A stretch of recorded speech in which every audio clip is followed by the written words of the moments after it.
Qayerlarga g'oyib bo'lding, to'polonchi? Xohlagan mahal kelib qizingni ko'rish shunchalar qiyinmi? Qiyin!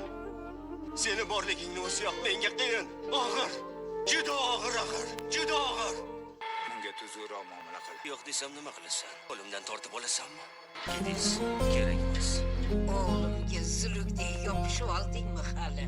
Dumingni o'zim tugib qo'yaman. Mana ko'rasan. Onasi joniga qasd qilmoqchi bo'lganini aytaman. Bu ayol uyimizdan daf bo'lib ketadi. Nega ruxsat bering, qizim bilan gaplashay. Ruxsat yo'q senga.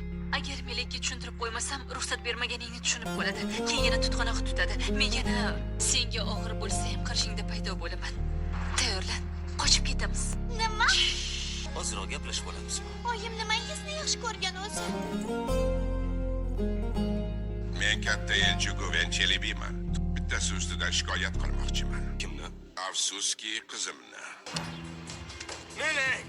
8 yildan keyin topgan qizimni qo'yib yubormayman. Siz bilan yashamayman. Bu hayotda har doim ham xohlagan narsamiz bo'lmaydi. Qizimni mendan ayirma, iltimos. Kimni mard deydilar, bilasanmi?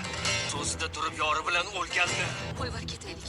Kel, bir mardlik qil. Kimni qo'rqoq deydilar, bilasanmi? So'zidan tonib keyin af tilaganni. Men so'zimdan tonmadim. Na hozir, na o'tmishda. Men ham so'zimdan tonmayman. Melek, seni mana shu oying seni bizlarga tashlab